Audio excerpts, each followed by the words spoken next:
नमस्कार दोस्तों, सभी को राधे राधे, जय श्री कृष्ण। आज जो हम बात करने वाले हैं वो नई अंतर्राष्ट्रीय अर्थव्यवस्था करने वाले हैं कि नई अंतर्राष्ट्रीय अर्थव्यवस्था किस तरह विकासशील देश हैं जो नई अंतर्राष्ट्रीय अर्थव्यवस्था स्थापित करना चाह रहे हैं, क्या उनकी सोच है उसके पीछे, कहाँ उनको समस्याएं हैं इसके कारण और इससे क्या बेनिफिट्स विकासशील देशों को होगा, इसके संदर्भ में हम संपूर्ण चर्चा करेंगे आज। तो हमारा टॉपिक है नई अंतर्राष्ट्रीय अर्थव्यवस्था। देखिए, नई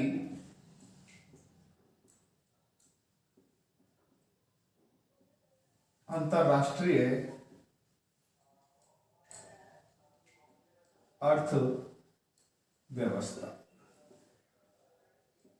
देखिए दोस्तों, नई अंतर्राष्ट्रीय अर्थव्यवस्था, तो सबसे पहले तो हम ये जानते हैं कि ये अंतर्राष्ट्रीय अर्थव्यवस्था क्या है और नया क्या है इसके अंदर। तो अगर हम इसका तात्पर्य देखते हैं, है ना, अगर हम तात्पर्य देखने की कोशिश करें कि नई अंतर्राष्ट्रीय अर्थव्यवस्था का तात्पर्य क्या है, तो नई अंतर्राष्ट्रीय अर्थव्यवस्था का तात्पर्य है नए विकासशील देशों के मन में एक बात की उत्कंठा उत्पन्न हो रही है कि उनका जो विकास है वो पूंजीवादी देशों की स्वेच्छा पर निर्भर नहीं रहे। विकसित देश उन्हें कच्चा माल उत्पन्न करने का एकमात्र उपनिवेश नहीं समझे। यही है इसकी अंतर्राष्ट्रीय अर्थव्यवस्था। क्या है कि जो नए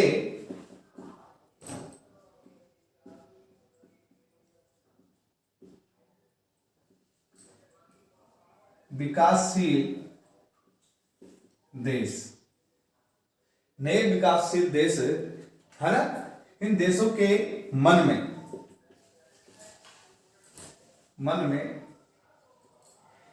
एक उत्कंठा, क्या है, उत्कंठा है, एक उत्कंठा उनके मन में है। और वो उत्कंठा क्या है, उत्कंठा है कि उनका जो विकास है ना, वो उनका विकास किस पर निर्भर नहीं रहे, उनका विकास विकसित देशों पर,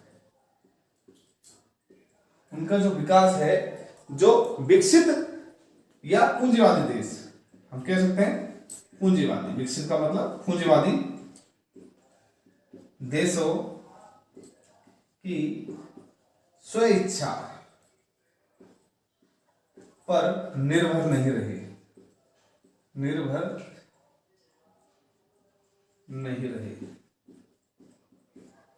तो नए विकासशील देशों के मन में एक उत्कंठा कि उनका विकास विकसित या पूंजीवादी देशों की स्वेच्छा पर निर्भर नहीं रहे, ऐसा उनके मन में एक उत्कंठा है। और साथ में विकसित देश है उन्हें कच्चा माल का एक उत्पन्न करने वाले उपनिवेश ना समझे। क्या नहीं समझे, विकसित देश, जो विकसित देश है, देश उन्हें कच्चा माल उत्पन्न करने वाले उपनिवेश ना समझे।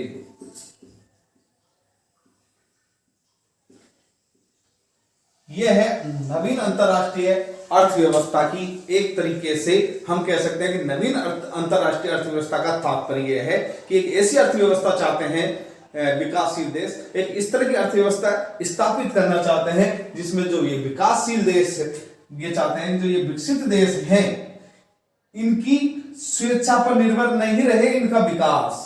मतलब विकासशील देशों का जो विकास है वो विकसित देशों की स्वेच्छा पर निर्भर नहीं रहना चाहिए।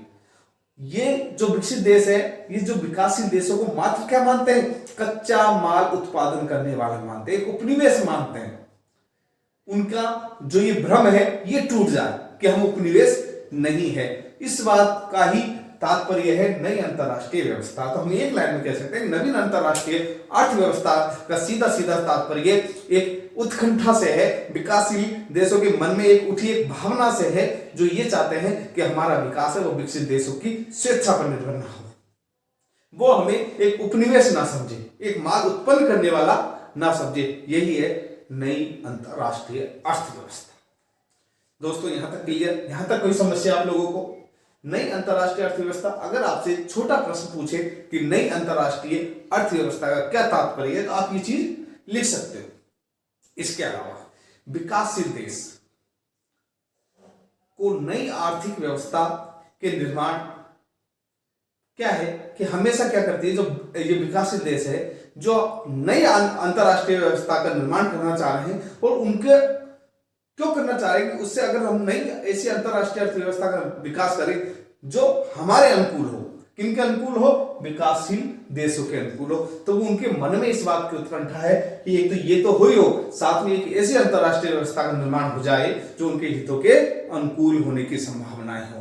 और इसके आधार पर वो कुछ एक बुनियादी सिद्धांत रखते हैं कि नई अर्थव्यवस्था कैसी होनी चाहिए, नई अर्थव्यवस्था में क्या परिवर्तन होना चाहिए। तो इस तरह की एक नवीन प्रवृत्ति उनके मन में आती है। तो नवीन हम देखेंगे नई अंतरराष्ट्रीय अर्थव्यवस्था के बुनियादी सिद्धांत कौन कौन से हैं। चलिए दोस्तों बात करते हैं बुनियादी सिद्धांतों की। आप इसको स्क्रीनशॉट ले सकते हो, समझ में आ गया होगा, जहां तक आपको अच्छे से समझ में आया होगा, कहीं कोई दिक्कत नहीं है, सिंपल सी बात है, छोटी सी, कोई ज्यादा बड़ी बात नहीं है।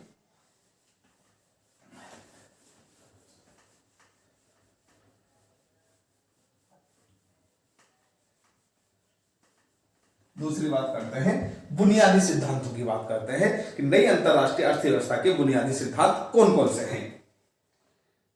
नई अंतरराष्ट्रीय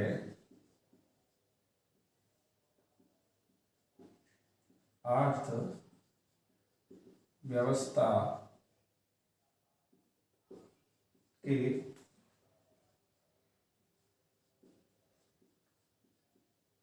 बुनियादी सिद्धांत कि नई अंतरराष्ट्रीय अर्थव्यवस्था के बुनियादी सिद्धांत कौन कौन से हैं, इस पर हम चर्चा करते हैं, है ना। कौन कौन से सिद्धांत इन्होंने माने हैं कि अगर हमको नई अंतरराष्ट्रीय व्यवस्था स्थापित करनी है तो हमको किन किन सिद्धांतों पर चलना चाहिए, ये किस तरह के हमारे सिद्धांत होंगे। तो पहली बात क्या करना चाहते हैं, जो कच्चे माल है उसकी जो कीमत पर जो कभी घटा देते हैं कभी बढ़ा देते हैं, उसकी प्रवृत्ति पर रोक लगनी चाहिए। पहली बात क्या है, ये चाहते हैं कि जो विकसित देश है ये कभी तो कच्चा माल सस्ती दरों पर खरीदना चाहते हैं, उनकी ये रही है कि कभी वो घटा देते हैं रेट, कभी बढ़ा देते हैं। तो एक निश्चित एक ऐसी प्रवृत्ति होनी चाहिए, एक ऐसी प्रवृत्ति होनी चाहिए कि लगभग समान रेट रहे, जिससे समस्याएं ना हो। तो ये क्या है, कभी तो कह देते हैं नहीं हमारे पास बहुत माल पड़ा है हम नहीं लेंगे, तो माल की कीमत इनको घटानी पड़ती है। तो ऐसी समस्याएं विकसित ये विकासशील देशों के सामने आती है। तो सबसे पहली ये बात कह रहे हैं कि जो कच्चा माल है ना, कच्चे माल की जो कीमत है ना, वो क्या होनी चाहिए, जो कीमत है, कीमत के घटाने बढ़ाने की प्रवृत्ति पर रोक लगनी चाहिए।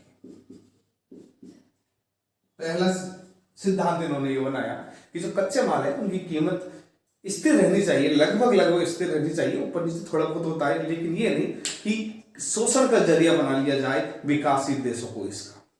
इसके अलावा जो कच्चा माल है, यहां से हमसे कच्चा माल लिया, पक्का माल, ये पश्चिमी देश पूंजीवादी देश उसको पक्का माल में तैयार कर देते, तैयार माल में तब्दील कर देते। तो क्या होता है कि जो कच्चा माल है, ये हमारा कच्चा माल और ये पक्का माल। अब एक बार बताओ, अगर हमसे लिया इन्होंने 10 रुपए का माल और इसको तैयार करके बेच रहे हैं 150 का, और ये हमारे यहां पर कितने का आ रहा वापिस 150 रुपए का, हमारा ही माल पक्का माल बन के, तैयार माल बन के 150 रुपए का आ रहा है, तो कितने का लॉस हो रहा है? क्यों लॉस हो रहा है? हमारे टेक्निक्स नहीं है हमारे पास, इसलिए लॉस हो रहा है। तो इनकी जो रेट है इसमें अंतर नहीं होना चाहिए अधिक। भाई ये बात मानते हैं कि आपने मशीनरी लगा रखी है, आप बेनिफिट लोगे उसका, बिल्कुल लोगे, लेकिन इतना अंतर नहीं होना चाहिए कच्चे माल की और पक्के माल की कीमत में कि जिससे बहुत ज्यादा नुकसान हो। तो कच्चे माल और तैयार माल की कीमतों में ज्यादा अंतर नहीं होना चाहिए। दूसरी क्या बात है? कच्चे माल तथा तैयार माल की कीमत में ज्यादा अंतर नहीं होना चाहिए। क्या नहीं होना चाहिए? ज्यादा अंतर नहीं होना, है ना? ज्यादा अंतर न होना, है ना? हम कह सकते हैं ज्यादा अंतर न होना। क्या नहीं होना चाहिए? ज्यादा अंतर न होना। इतना अंतर नहीं कर दे कि ये हो। तीसरी बात की हम बात करते हैं, और क्या है? तो जो विकासशील देश है,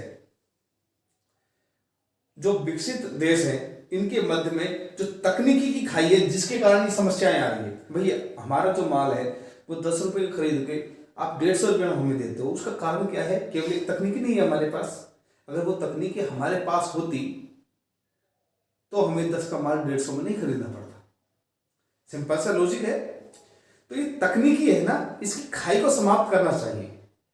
ये नहीं कि टेक्नोलॉजी को आप कभी हमको हस्तांतरण नहीं करो। ये लोग क्या करते हैं, जो विकसित देश है, ये जो विकासशील है, उनको वो टेक्नोलॉजी देना ही नहीं चाहते। तो ये टेक्नोलॉजी की जो खाई है ना, इसको पाटना बहुत जरूरी है, इसको समाप्त करना बहुत जरूरी है। तो विकासशील देशों द्वारा विकसित देशों के मध्य, विकासशील देशों द्वारा विकसित देशों के मध्य, विकासशील देशों द्वारा विकसित देशों के मध्य जो तकनीकी खाई है, कौन सी? तकनीकी। तकनीकी का मतलब तो आप समझ गए होंगे, है ना? टेक्नोलॉजी, सीधी सीधी बात है। हम क्या कहेंगे तकनीकी को? जो तकनीकी खाई है ना, तकनीकी, है ना? तकनीकी खाई को समाप्त करना। क्या करना? इस तकनीकी खाई को समाप्त करना भी एक उद्देश्य है, एक कह सकते हैं हम बुनियादी सिद्धांत है। किसका? नई अंतरराष्ट्रीय व्यवस्था का। तो बड़ी सिंपल सी बात है। नई अंतरराष्ट्रीय व्यवस्था एक ऐसी व्यवस्था को जन्म देना चाहती है, विकासशील देश एक ऐसी अर्थव्यवस्था को जन्म देना चाहते हैं कि जो विकसित देश है और वो विकासशील देश है, उसमें जो टेक्नोलॉजी की खाई है वो समाप्त हो जाए। कच्चे माल और पक्के माल में ज्यादा अंतर नहीं रहे रेट में, और इनको एक उपनिवेश न समझे। एक ऐसी व्यवस्था हो जो विकसित विकासशील देश हैं, जो ज्यादा अच्छे से अपना विकास कर सके, उनके अनुकूल व्यवस्था हो। यही नई अंतरराष्ट्रीय अर्थव्यवस्था। बिल्कुल सिंपली, ज्यादा कठिन नहीं है, चीज बहुत सिंपल है। अगर आप वैसे पढ़ोगे तो बड़ा कठिन लगेगा आपको कि यार पता नहीं इसमें तो क्या क्या है, पर इनको कॉन्सेप्ट को समझो, बड़ा सिंपल कॉन्सेप्ट है ना? क्लियर हो गया यहां तक आपको? इसके अलावा हम बात करते हैं कि और क्या है। तो विकसित देशों के साथ व्यापार की वरीयता का विस्तार करना। क्या है नेक्स्ट? विकसित देशों के साथ व्यापार की वरीयता का विस्तार करना। मतलब जो विकसित देशों के साथ व्यापार है वो अधिक से अधिक हो और अधिक से अधिक देशों के साथ हो। ऐसा नहीं है किसी एक देश के साथ हम बंध के रह जाएं। अगर हम एक देश के साथ बंध के रहेंगे तो वो हमारा शोषण करेगा। तो विकसित देशों के साथ व्यापार की वरीयता को विस्तार देना है। किन किन के साथ व्यापार करना है? इस बात पर विशेष ध्यान देना है। तो एक तरीके से विकसित देशों के साथ व्यापार की वरीयता का विस्तार करना। ठीक है, यहां तक आपको समझ में आ गया होगा। नेक्स्ट अगर हम बात करते हैं कि आगे और कौन सी बातें इन्होंने रखी है, वो है कि विकासशील देशों द्वारा उत्पादित औद्योगिक माल के निर्यात को प्रोत्साहन देना। जो विकासशील देश हैं उनके द्वारा जो उत्पादित माल होता है उसको अधिक से अधिक निर्यात हो। देखो, पूंजी कम इकट्ठी होगी जब आपका आयात कम और निर्यात अधिक होता है। आप भी जानते हो कि आप मानो 100 रुपये कमाते हो, 100 रुपये का माल बेचते हो, आपका व्यापार है कोई, आप कितने का माल बेचते हो? 100 रुपये का, और खरीदते कितने का हो? 80 का। तो क्या होगा? आपका बेनिफिट होगा 20 रुपये का। लेकिन अगर आपका आयात तो ज्यादा और निर्यात कम होगा तो क्या होगा? नुकसान होगा। तो हमेशा इसी बात को, इसी चीज को देख करके इन्होंने ये कहा है कि विकासशील देश जो उत्पादित औद्योगिक माल है उसके निर्यात को क्या मिलना चाहिए? प्रोत्साहन मिलना चाहिए। नेक्स्ट मैं ऊपर लिख देता हूं ये बात, 6 नंबर पे है। तो क्या है कि विकासशील देशों द्वारा विकासशील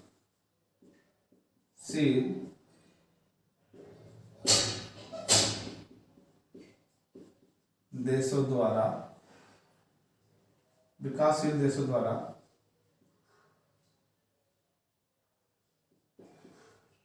उत्पादित माल को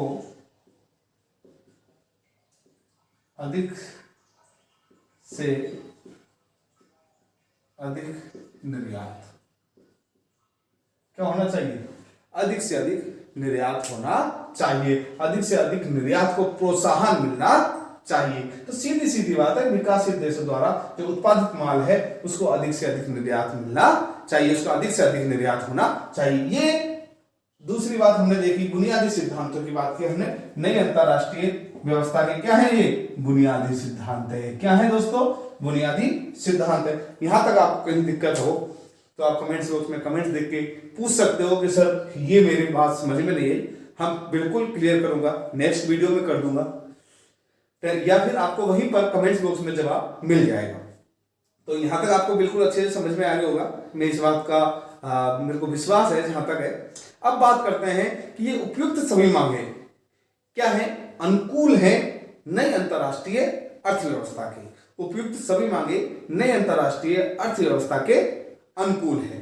अब इसी के आधार पर हम देखेंगे कि इसके पीछे क्या कारण रहे कि ऐसी नवीन अर्थव्यवस्था की आवश्यकता पड़ी। ऐसे कौन से कारण थे कि उनको इस तरह की नई अर्थव्यवस्था बनाने की कोशिश करनी पड़ी या इस नई अंतरराष्ट्रीय अर्थव्यवस्था की ओर देखना पड़ा विकासशील देशों को? कोई तो कारण रहा होगा। किसी भी नई चीज की जब हम कल्पना करते हैं तो कल्पना के पीछे कहीं न कहीं कोई कारण होता है।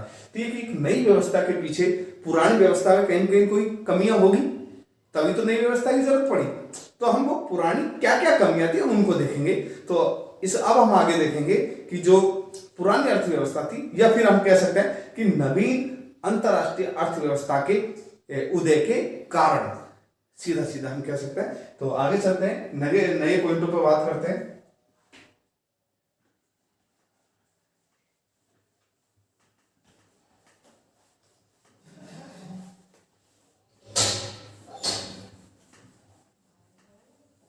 देखिए,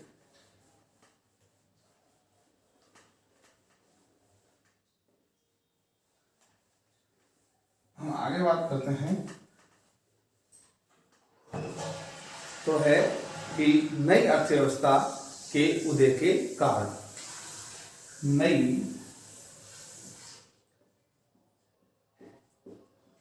अंतरराष्ट्रीय अर्थव्यवस्था के उदय के कारण। इसे क्या कारण रहे कि नई अंतरराष्ट्रीय अर्थव्यवस्था का उदय हुआ, उन कारणों पर हम चर्चा करते हैं, है ना? ठीक है दोस्तों, इनकी हम बात करते हैं।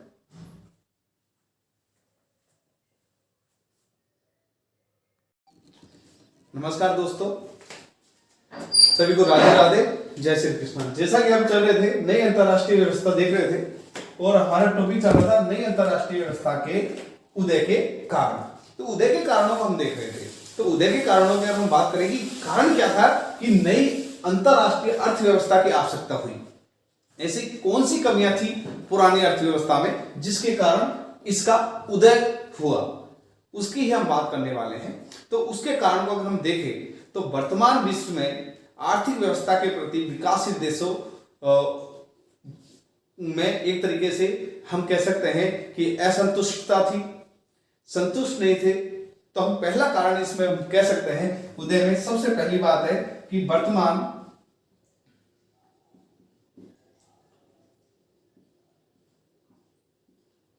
अंतरराष्ट्रीय अर्थव्यवस्था से विकासशील देश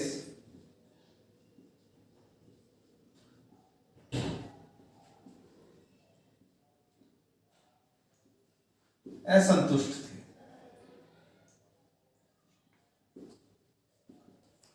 सीधी बात है, जब असंतुष्ट होंगे, भाई असंतुष्ट थे तभी तो इसकी जरूरत पड़ी है, इसमें तो कोई दिक्कत ही नहीं है।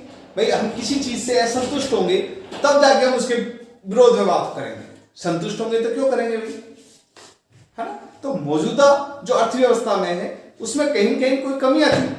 क्या कारण थे वो असंतुष्टता का? अगर हम बात करें तो हम कह सकते हैं कि जो मौजूदा अर्थव्यवस्था थी उससे विषमताओं में वृद्धि हो रही थी और जो विकसित देशों का जो रवैया था, है ना, वो अनुदार था। कैसा था? अच्छा नहीं था। तो हम कह सकते हैं दो बात इसमें कह सकते हैं कि जो मौजूदा अर्थव्यवस्था थी उससे विषमताएं बढ़ रही थी तथा जो विकसित देश हैं उनका जो रवैया था, उनका जो व्यवहार था वो कैसा है कि अनुदार था, है ना। तो एक करके हम पहला पॉइंट लिखते हैं कि मौजूदा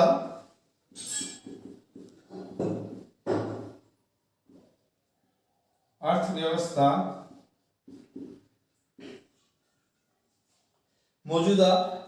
है वो क्या करती है विषमता में वृद्धि कर रही है। अर्थव्यवस्था से विषमता में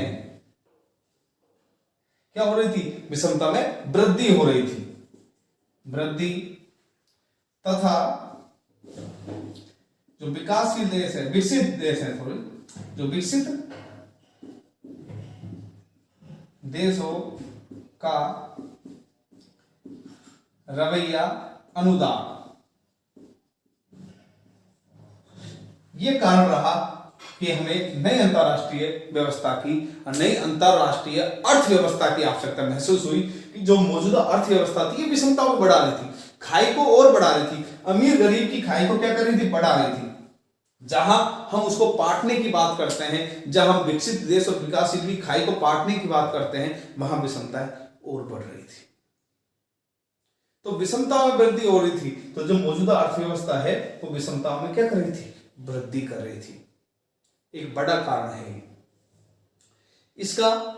सीधा सीधा हम बात कह सकते हैं जो विकसित देश हैं, है ना, उनकी कोई रुचि नहीं है, उनका किसी तरीके का इंटरेस्ट नहीं है कि वो जो विकासशील देश हैं उनके साथ अच्छा व्यवहार करें, ना तो वो रुचि रखते हैं इसमें, है ना। और हम देखते हैं, देखिए आप जानते हो कि जो विकसित देश हैं उनकी जो पूंजी है ना, उनकी जो आमदनी है वो बहुत ज्यादा है।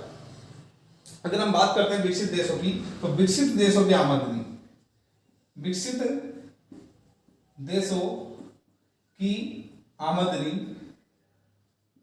80% है तथा विकासशील देशों की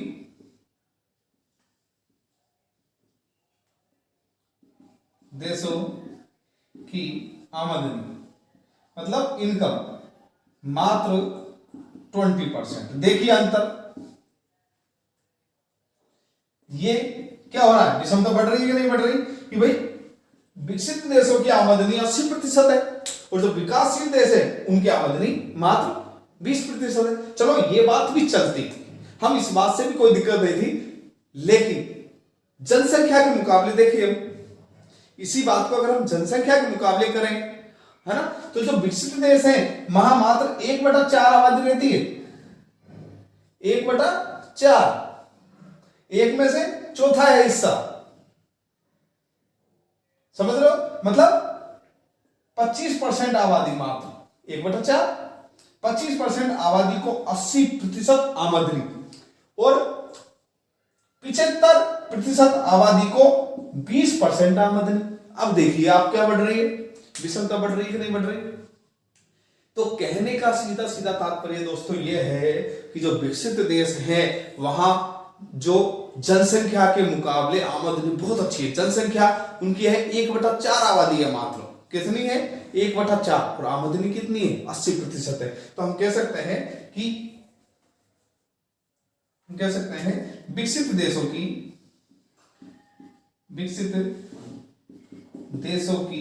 आबादी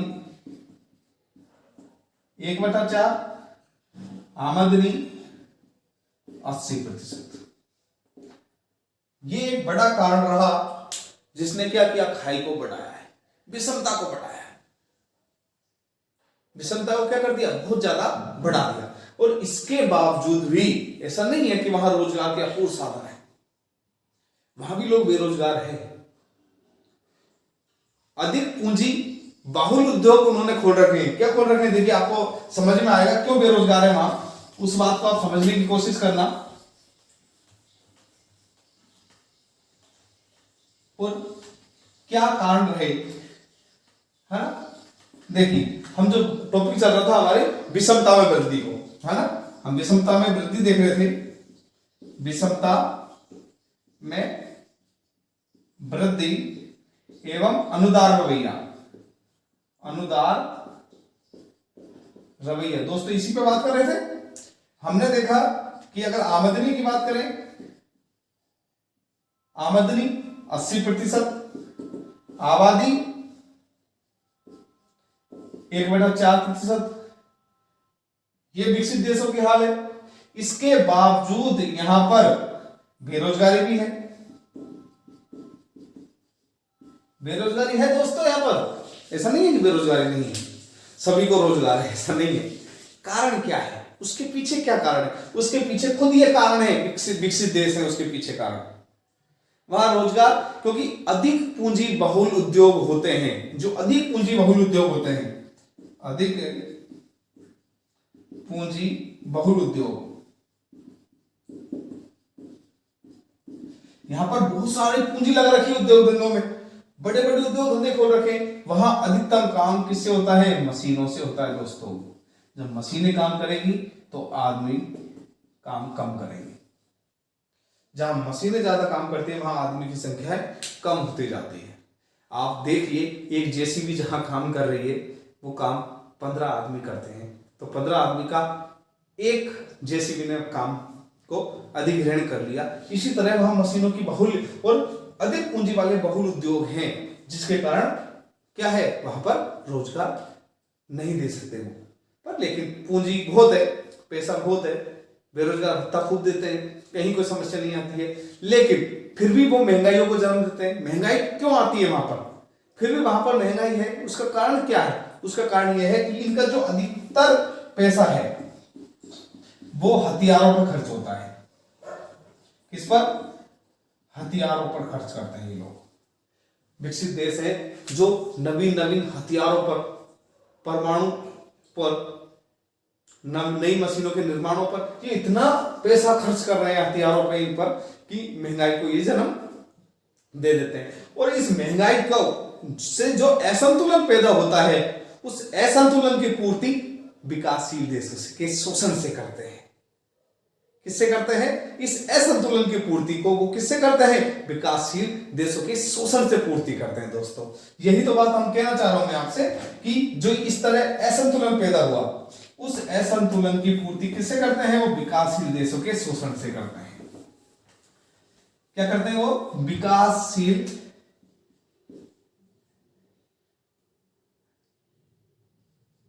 महंगाई व असंतुलन की पूर्ति किससे करेंगे? विकासशील देशों के शोषण से करते हैं दोस्तों। विकासशील देश का शोषण करते हैं। किस तरह कर रहे हैं शोषण? किस तरह करते हैं? उनको प्रौद्योगिकी देते नहीं है, कच्चा माल उनसे सस्ती कीमतों में खरीदते हैं और उन्हीं को तैयार माल ज्यादा अच्छी कीमत पर बेचते हैं। तो इस असंतुलन की पूर्ति के लिए वो उद्योग, व्यापार और प्रौद्योगिकी के जरिए, किनके जरिए? उद्योगों, व्यापार और प्रौद्योगिकी, इन तीन के जरिए क्या करते हैं? वो शोषण करते हैं। यह है शोषण के हथियार उनके लिए, उद्योग के द्वारा, व्यापार के द्वारा और प्रौद्योगिकी के द्वारा। इन तीन के द्वारा वो क्या करते हैं? शोषण करते हैं। किनका करते हैं? विकासशील देशों का शोषण करते हैं। इसके अलावा वो ये चाहते ही नहीं है कि विकसित जो विकासशील देश हैं उनकी अर्थव्यवस्था अच्छी हो। अगर अर्थव्यवस्था अच्छी होगी तो उनके चंगुल से निकल जाएंगे विकासशील देश, तो वो नहीं चाहते। उनकी कोई अनुदार होगी, ये है अनुदार होगी का मतलब ये है कि वो रुचि नहीं रखते कि जो विकासशील देश हैं वो विकसित हों, क्योंकि अगर वो विकसित हो गए, उनके पास प्रौद्योगिकी हो गई, तो क्या होगा? वो बराबरी पर आपके पहुंच जाएंगे और उनकी जो अर्थव्यवस्था है वो आपके चुंगल से निकल जाएंगी। तो हम कह सकते हैं कि वो नहीं चाहते हैं, वो चाहते ही नहीं है। हम यहां पर कह सकते हैं कि विकसित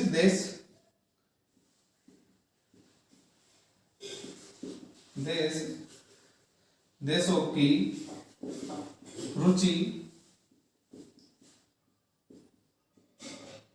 विकासशील देशों के विकास में नहीं है, विकास में नहीं है। वे उनकी अर्थव्यवस्था को अपने चुंगल में रखना चाहते हैं, चुंगल में रखना चाहते हैं। क्या चाहते हैं बेटा? वो उनकी अर्थव्यवस्था को अपने चुंगल में रखना चाहते हैं। वो चाहते नहीं है कि इनकी अर्थव्यवस्था स्ट्रांग हो और वो हमारे चुंगल से निकल जाए। तो क्या है, पश्चिमी कुछ लोग हैं, पश्चिमी कुछ देश हैं जो उदार बने हुए हैं, इस बात को भी मानना पड़ेगा। पश्चिमी कुछ देश हैं जो उदार बने हैं, लेकिन उनका उदारता का कारण क्या है कि या तो वो शोषण नहीं कर पा रहे हैं, या वो अमेरिका के उनका जो वर्चस्व है वो उनके लिए कष्टकारी हो रहा है। कुछ लोग उदार भी हैं, कुछ लोग क्या है, उदार हैं। हाँ, पश्चिमी उदारता की बात करते हैं, पश्चिमी उदार देश।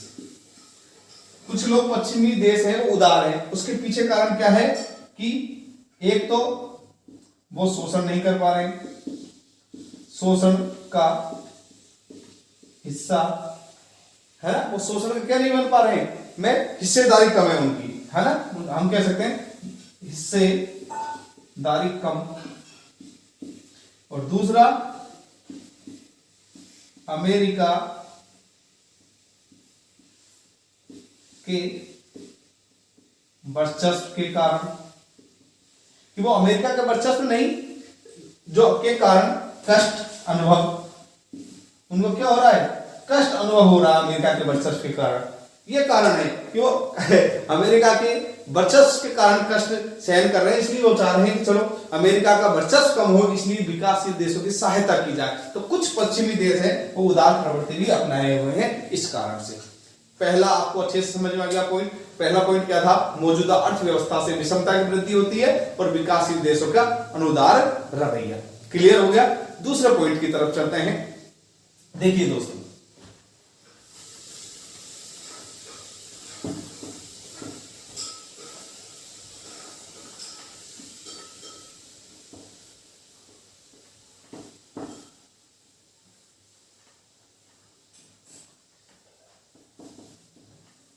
देखिए अगर हम सेकंड पॉइंट की बात करते हैं, दूसरे पॉइंट की बात करें तो विश्व बैंक, अंतरराष्ट्रीय मुद्रा कोष तथा उनकी जैसी अन्य संस्थाएं हैं, उनकी जो सहायता कार्यक्रम है उसमें अमेरिका क्या डालता है, व्यवधान डाल रहा है। क्या डाल रहा है, अमेरिका व्यवधान डाल रहा है। विश्व बैंक है ना, अंतरराष्ट्रीय मुद्रा कोष,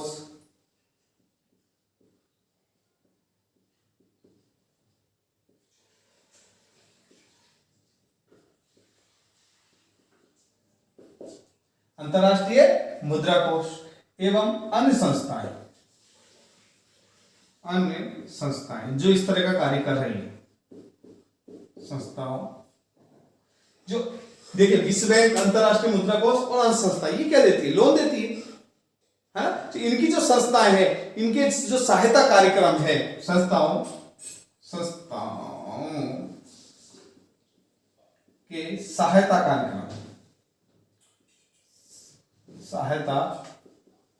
कार्यक्रम में अमेरिकी व्यवधान, अमेरिका क्या डाल रही है इनके कार्यक्रम में दोस्तों, व्यवधान डाल रही है।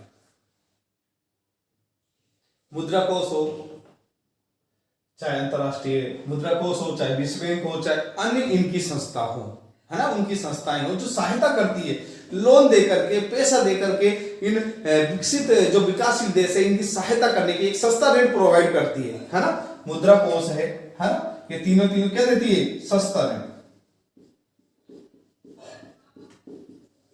सस्ता ऋण प्रोवाइड करने की कोशिश करती है। तो जो विकासशील देश है वो इनसे क्या हमेशा यूं कह रहे हैं कि चलो विकासशील देशों को कम राशि दी जा रही है, तो ये इनकी एक मांग है कि सस्ते ऋण, है ना, जो सस्ते ऋण पे जो पैसा दिया जाता है उसको क्या दिया जाए, ज्यादा दिया जाए, राशि बढ़ाने पर जोर दे रहे हैं। तो विकासशील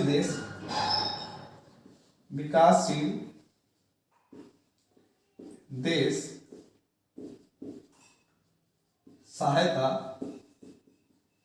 राशि बढ़ाने पर जोर दे रहे हैं और सस्ता, लेकिन इस चीज का विरोध कौन कर रहा है, कुछ अमेरिका तथा अन्य पश्चिमी देश, पश्चिमी और उत्तरी देश में है कुछ देश, ये क्या कर रहे हैं, इसका विरोध कर रहे हैं कि नहीं, इनको सस्ता ऋण नहीं देना है।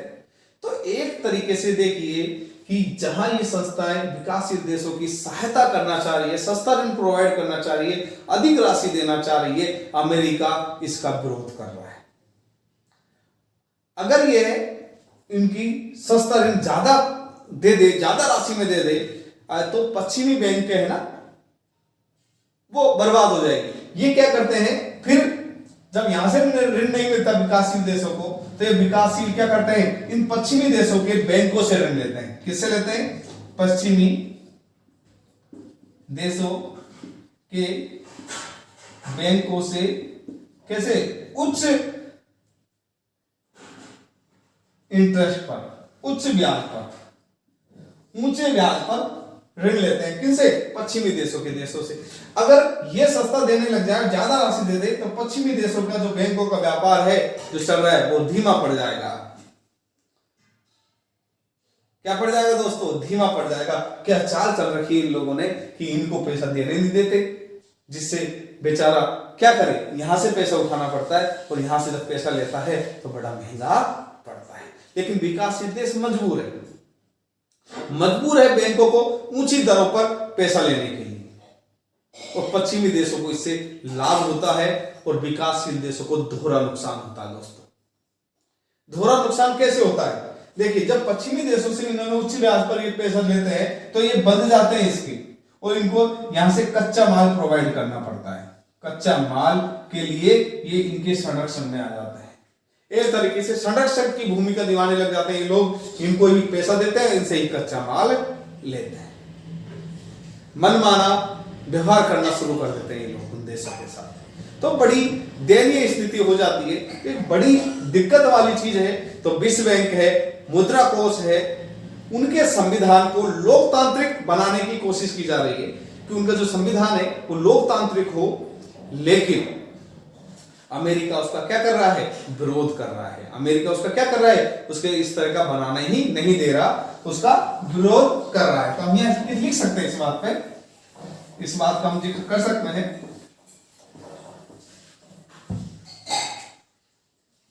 कि विश्व बैंक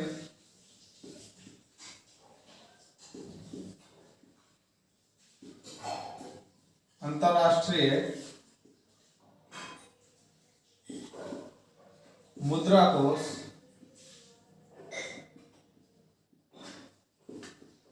के लोकतांत्रिक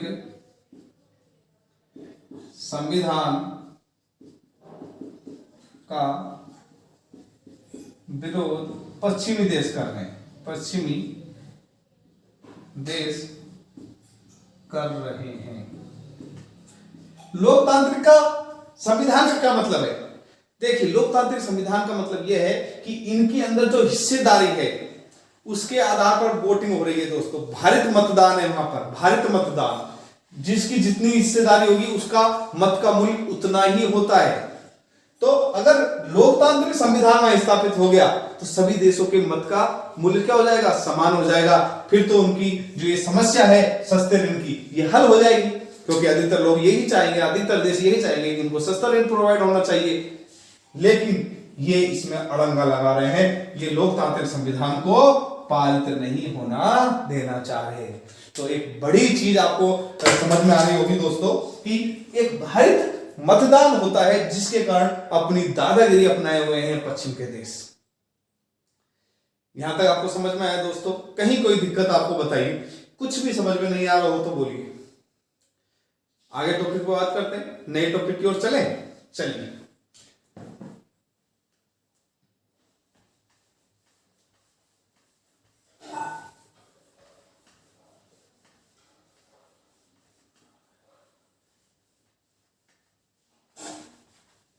चलिए दोस्तों, थर्ड टॉपिक पर चलते हैं, तीसरे टॉपिक की बात करते हैं, विकासशील देशों के प्रस्तावों की उपेक्षा।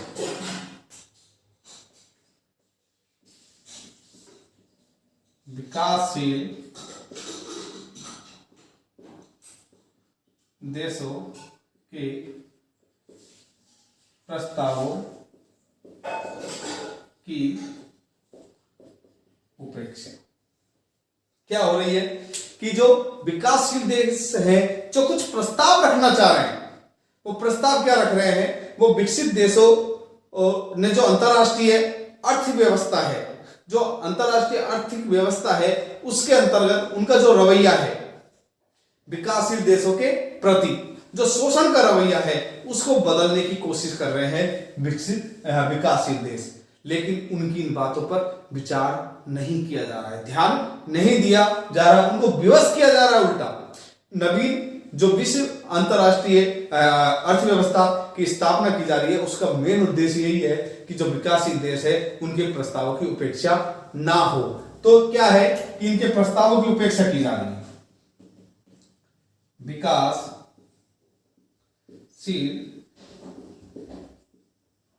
देशों के प्रस्तावों की उपेक्षा। कौन कौन से प्रस्ताव है? जैसे हमने बात की थी कि पहले भी हमने इस बात को चर्चा की है कि कौन कौन से प्रस्ताव है। तो एक तो कच्चा माल और तैयार माल में ज्यादा अंतर नहीं,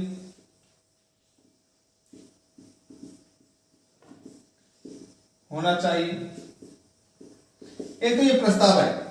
दूसरा जो प्रस्ताव है वो प्रस्ताव है प्रौद्योगिकी और तकनीकी हस्तांतरण, कि आप कच्चे माल की जगह तकनीकी हमें दीजिए। विकासशील देश कह रहे हैं कि तकनीकी हमें दीजिए जिससे हमारा विकास हो सके। तीसरा जो है वो विश्व बैंक और अंतरराष्ट्रीय मुद्रा कोष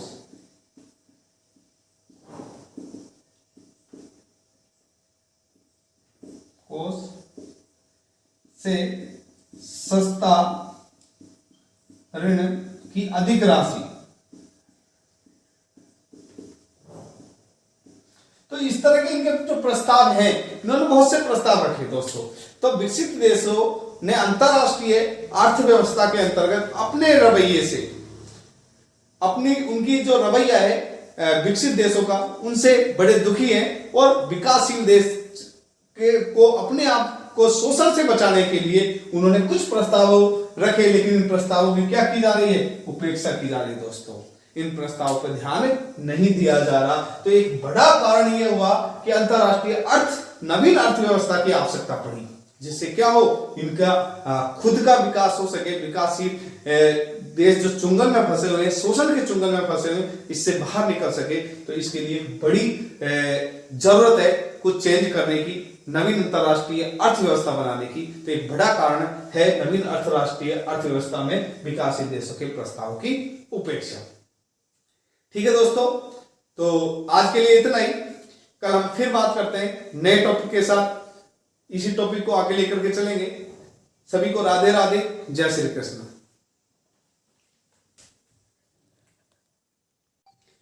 नमस्कार दोस्तों, ऑनलाइन क्लासेस में आपका हार्दिक स्वागत है। सभी को राधे राधे, जय श्री कृष्ण। जैसा कि दोस्तों पिछली 2 क्लासों में हम लगातार नई अंतरराष्ट्रीय अर्थव्यवस्था को देख रहे थे।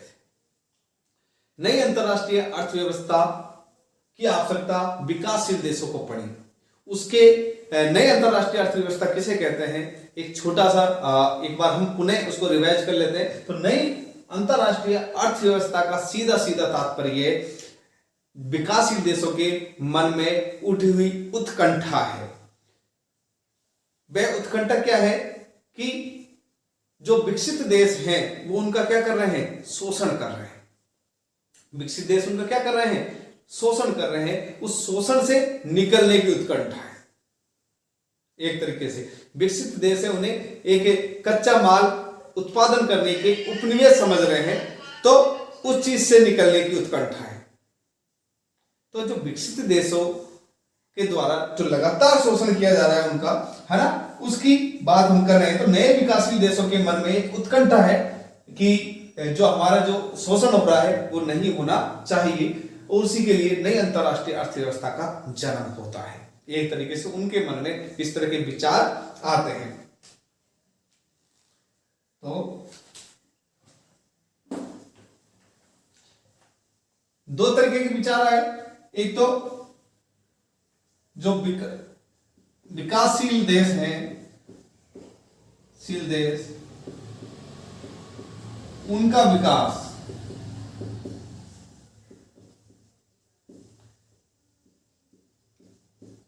विकसित देशों की इच्छा पर न हो, इच्छा पर निर्भर ना हो। पहली बात। दूसरी, एक तो ये बात आई मन में, दूसरी बात ये आई कि विकसित देश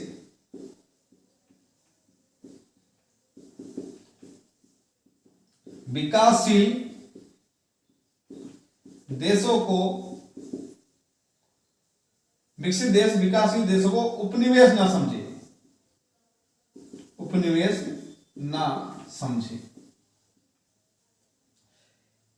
ये जो भावना है यही नई अंतरराष्ट्रीय अर्थव्यवस्था है। ये जो भावना है यही क्या है? अंतरराष्ट्रीय अर्थव्यवस्था। इसके बारे में हम पहले चर्चा कर चुके हैं, जान चुके हैं इसके बारे में। इसके बाद हमने इसके बुनियादी सिद्धांतों की बात की, बुनियादी सिद्धांतों को देखा, इन पर हम चर्चा कर चुके हैं। बुनियादी सिद्धांतों पर चर्चा की हमने। इसके बाद हमने उदय के कारण देखे, उदय के कारण, इन पर चर्चा की और हमारे उदय के कारण ही चल रहे थे। और उदय के कारणों में हम क्या क्या देख चुके थे दोस्तों? उदय के कारणों में हमने देख लिया था कि किस तरह विश्व बैंक और जो अंतरराष्ट्रीय मुद्रा कोष है ना, उसको उसके ऊपर अमेरिका ने, पश्चिमी देशों ने क्या किया, उनको सस्ता ऋण प्रोवाइड ना करवा रही है, उन पर रोक लगाने की कोशिशें की हैं, जिसके कारण क्या एक नई अंतरराष्ट्रीय अर्थव्यवस्था की आवश्यकता महसूस हुई। दूसरा क्या कारण है जो हमने देखा, दूसरा कारण की अगर हम बात करते हैं तो हमने देखा दूसरे कारण में कि जो अंतरराष्ट्रीय अर्थव्यवस्था है, इसके उदय का जो दूसरा कारण है वो कि जो ये देश है, विकासशील देश, ये क्या करना नहीं चाहते हैं, ये अनुदार रवैया अपनाए हुए हैं। कैसा रवैया? अनुदार रवैया अपनाए हुए हैं। कोई रुचि नहीं है इनको विकसित विकासशील देशों के विकास से। ये प्रौद्योगिकी हस्तांतरण नहीं करना चाहते, प्रौद्योगिकी नहीं देना चाहते, बल्कि शोषण की पूर्ति किनसे करते हैं? अपने शोषण की पूर्ति वो इन विकासशील देशों से करते हैं। इनके बीच कोई भी असमानताएं होती है, उनकी पूर्ति विकासशील देशों से करते हैं। अब तीसरे पॉइंट पर हमने 3-4 पॉइंटों की चर्चा कर चुके थे। अब हम जो आगे पॉइंट की बात करेंगे वो बात करेंगे कि ओपेक देश, ओपेक जो देश है, इन्होंने क्या किया, जो खनिज तेल है इनकी जो भाव है उसमें वृद्धि कर दी। क्या कर दी? हम कह सकते हैं खनिज तेल के भावों में वृद्धि, ये एक कारण है नई अंतरराष्ट्रीय अर्थव्यवस्था का। क्या है? नई अंतरराष्ट्रीय अर्थव्यवस्था का ये कारण है। इन्होंने क्या कर दी दोस्तों? इन्होंने वृद्धि कर दी खनिज तेल के भाव में। अब खनिज तेल के भाव की वृद्धि का मतलब क्या है? देखिए, जो ओपेक देश है, ओपेक देश तो आप जानते ही हो, एक ऐसा संगठन है खाड़ी देशों का, है, जहां खनिज तेल उत्पादन होते हैं, उन देशों के संगठन है ओपेक देश। इन्होंने क्या कर दी? अपना जो खनिज तेल है, जो अपना खनिज तेल है, इसके भावों में वृद्धि कर दी। क्या कर दी? भाव बढ़ा दिए। जब भाव बढ़ा दिए तो क्या किया? जो पश्चिमी देश है, ये पश्चिमी देशों ने तो इसका तोड़ निकाल लिया। क्या तोड़ निकाला? कि पश्चिमी देशों ने तो जो लागत मूल्य है उसमें वृद्धि दिखा दी। भाई, कच्चे माल को, देशों ने कच्चे माल को तैयार करने में जो लागत है, लागत मूल्य है, उसकी वृद्धि दिखा दी। क्या कह दिया? कि हमारे जो लागत मूल्य है वो क्या हो गया? ज्यादा हो गया। लागत मूल्य क्या हो गया? ज्यादा हो गया। तो निर्यात भाव, जो निर्यात भाव है, ये क्या कर दिए? बढ़ा दिए। समझ में आ गई दोस्तों? क्या कहानी है? देखिए, एक बार समझिए। मानो कि आपके यहां से इन्होंने 50 रुपए का कच्चा माल खरीदा। जब ये तैयार होता था तो इस पे 20 रुपए और खर्चा आता था, तो इसकी कीमत कितनी होती थी? 70 रुपए होती थी। सिंपल। अब इन्होंने क्या किया? कच्चे माल की कीमत 50 और यह लागत मूल्यों को बढ़ा दिया, और लागत मूल्य कर दिए 50। कि लागत मूल्यों में क्या हो गई? वृद्धि हो गई। लागत मूल्य में क्या हो गई? वृद्धि हो गई। क्यों हो गई? खनिज तेल के भाव बढ़ गए, तो लागत मूल्य में वृद्धि हो गई। तो आप देखिए, जो लास्ट का जो अपना कॉस्ट आती है वो क्या हो जाएगी? वो भी बढ़ेगी। क्या पर हो गई? 100 रुपीज हो गई। तो जब भी प्रोडक्शन होता है ना, जब प्रोडक्शन में लागत मूल्य में वृद्धि हो जाती है तो टोटल मूल्य में वृद्धि हो गई, तो इनको तो कोई नुकसान नहीं हो। इन्होंने तो निर्यात भाव बढ़ा दिया कि अब निर्यात, पहले जो चीज आपको 70 की देते थे, आप 100 रुपए की देंगे हम। इनको क्या नुकसान हुआ? नुकसान किनको हुआ दोस्तों? नुकसान हुआ हमें, नुकसान हुआ विकासशील देशों को। विकासशील देश के आयात महंगे हो गए। अब विकासशील देशों को कोई चीज की जरूरत पड़ी, विकासशील आयात के ऊपर निर्भर करते हैं। विकासशील किस पर निर्भर करते हैं? आयातों पर। तो आयात क्या हो गए विकासशीलों के? विकासशील देशों के आयात महंगे हो गए। क्या हो गए? विकासशील देशों के आयात महंगे हो गए दोस्तों। अब ज्यादा में खरीदने लगे हम लोग। अब जब आयात महंगा हो गया और निर्यात सस्ता है तो क्या स्थिति होगी? जब आयात महंगा निर्यात सस्ता तो हमारी आर्थिक स्थिति और डाउन आएगी। निर्यात सस्ता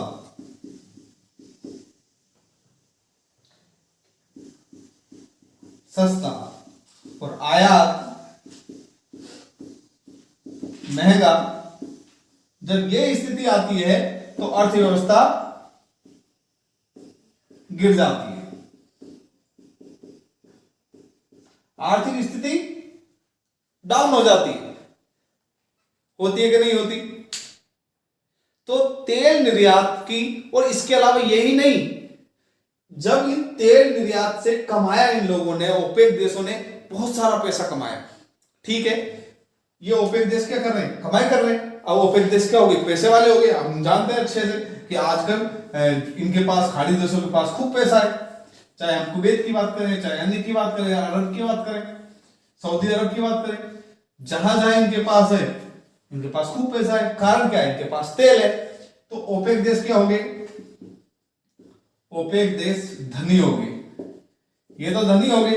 अब इन्होंने जो अतिरिक्त पैसा है, भाई पूरा पैसा क्या करेंगे? इन्होंने अतिरिक्त पैसा दक्षिण देशों में तो नहीं लगाया। क्या किया? हम कहा दक्षिण देशों के, अधिकतर विकासशील देश कौन से हैं? दक्षिण देश। तो दक्षिणी देशों में तो इन्होंने पैसा नहीं लगाया, और ये अतिरिक्त पैसे को कहां लगाया? पश्चिमी देशों में लगाया। पश्चिमी देशों में निवेश किया ओपेक देशों ने। तो हम कह सकते हैं, यहां पर हम लिखेंगे कि ओपेक देशों ने अपने अतिरिक्त पैसे को पश्चिमी देशों में निवेश किया, न कि दक्षिणी विकासशील देशों में। इन्होंने लंदन में, न्यूयॉर्क में, यहां पर निवेश किए, जबकि कभी इन्होंने बांग्लादेश, मालदीव, इनमें कभी निवेश करने की नहीं सोची। किन देशों ने? इन ओपेक देशों ने। इससे हमको एक धक्का लगा, हमारी अर्थव्यवस्था को धक्का लगा। इस धक्के के कारण हमें किसकी आवश्यकता हुई दोस्तों? नई अंतरराष्ट्रीय अर्थव्यवस्था की आवश्यकता होगी कि नहीं होगी? आया आपकी समझ में? बड़ा सिंपल लॉजिक है बेटा, ज्यादा कठिन नहीं है।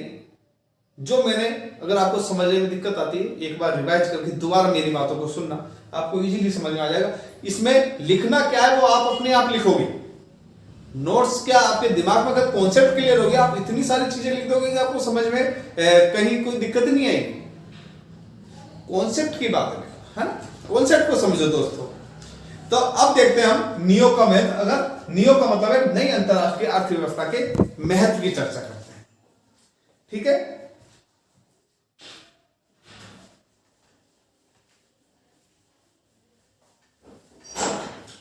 नई हम बात करते हैं तो हम देखते हैं नई अंतरराष्ट्रीय अर्थव्यवस्था का महत्व।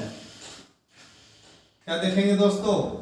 महत्व पे चर्चा करेंगे कि क्या क्या इनका महत्व है। तो गरीब राष्ट्रों को उनके आर्थिक विकास में विकसित राष्ट्रों के सहयोग और मदद पहुंचाना। क्या है? जो गरीब राष्ट्र है उनका आर्थिक विकास हो, इसमें विकसित राष्ट्र हैं वो सहयोग की भूमिका अदा करे, मदद पहुंचाए। पहला महत्व यह है कि नियो के द्वारा ये एक महत्व होगा कि गरीब राष्ट्रों के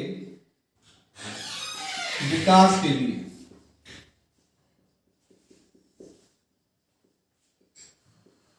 विकसित देशों की मदद पहुंचवाना। क्या पहुंचे? इन विकसित देशों की मदद पहुंचे इन गरीब देशों को, गरीब राष्ट्रों को, उनके आर्थिक विकास के लिए, है ना। विकास कौन सा? आर्थिक विकास। गरीब राष्ट्रों के आर्थिक विकास लिखो आप, क्योंकि अब तो आर्थिक नीति की बात कर रहे हैं। आर्थिक विकास, तो आर्थिक विकास के लिए विकसित देशों की मदद पहुंचवाना इसका नियोग का एक महत्व के रूप में इंगित होता है। दूसरी अगर हम बात करें और क्या महत्व है, तो विश्व स्तर पर, राष्ट्रीय स्तर पर और व्यक्तिगत स्तर पर समानता की स्थापना करना। देखिए दूसरा क्या है, विश्व स्तर, राष्ट्रीय स्तर और व्यक्तिगत स्तर।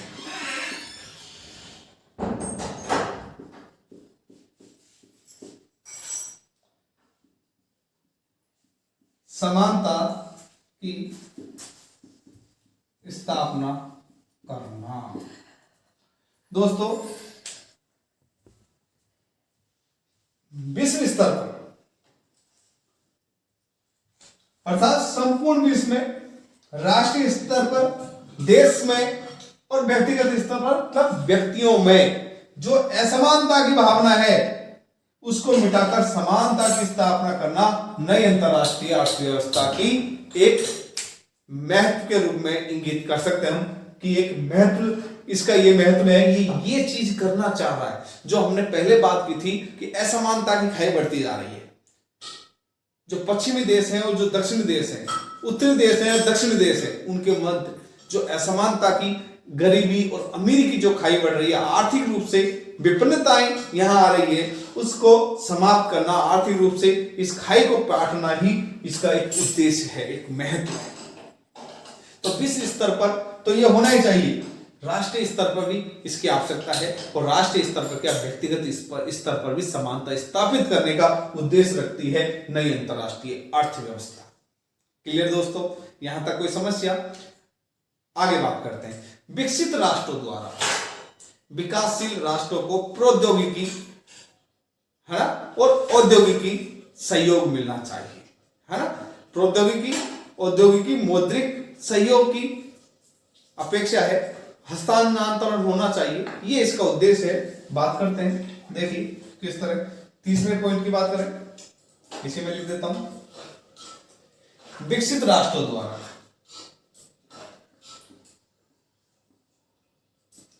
विकसित राष्ट्रों द्वारा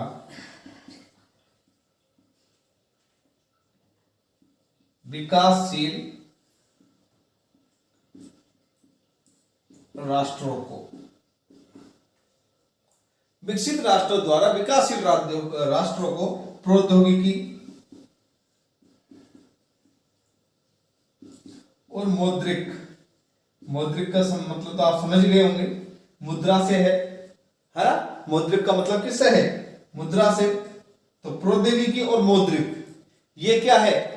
सहयोग। ये सहयोग मिलवाना कि विकसित राष्ट्र अगर विकासशील देशों को प्रौद्योगिकी हस्तांतरण कर दे, तकनीकी दे दे। देखो कमी क्या है हमारे पास? मेन पावर की कमी नहीं है, कच्चे माल की कमी नहीं है, रॉ मटेरियल की कमी नहीं है। मेन पावर है, रॉ मटेरियल है जो नहीं है वो है टेक्नोलॉजी, जो नहीं है वो है पैसा, मुद्रा की कमी। इन दो कमियों को अगर पूर्ति हो जाए तो विकास की गति क्या हो जाएगी? तीव्र हो जाएगी। और यही एक नियो का महत्व है, यही नई अंतरराष्ट्रीय अर्थव्यवस्था का महत्व है, यही नई अंतरराष्ट्रीय अर्थव्यवस्था को इंगित करता है दोस्तों। इसके अलावा हम नेक्स्ट बात करते हैं कि और क्या महत्व है इसका, इसके महत्व पर चर्चा कर रहे हैं हम। व्यापार, एक बड़ा व्यापार, उद्योग धंधे, व्यापार, ये सभी ऐसी चीजें हैं दोस्तों, इनसे क्या है कि विकास होता है, विकास बढ़ता है। तो व्यापार को मुक्त कर विकसित राष्ट्रों को संरक्षणवाद कम करना चाहिए, है ना। क्या करना चाहिए? व्यापार को मुक्त, लिख देता हूं मैं, इनको मिटा देता हूं। व्यापार को क्या करना चाहिए? मुक्त करना चाहिए।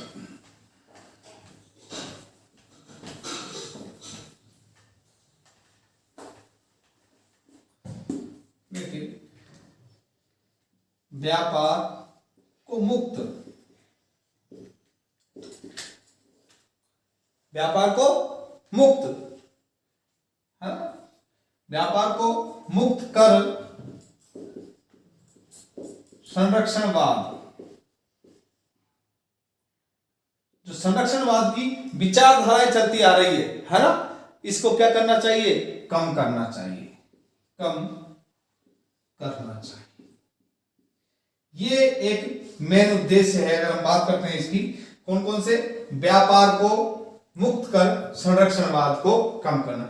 व्यापार को मुक्त से क्या मतलब है और संरक्षणवाद का क्या मतलब है, दोनों चीजों को हम देखें। ये एक तरीके से दोस्तों पश्चिमी देशों की चाल है,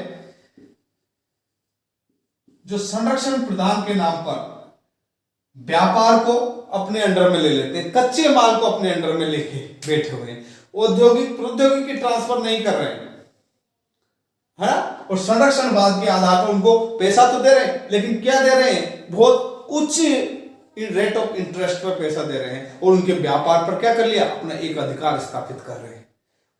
और एक तरीके से उपनिवेश हम कह सकते हैं इसको, एक तरीके से आर्थिक उपनिवेशवाद, आर्थिक उपनिवेशवाद बढ़ रहा है।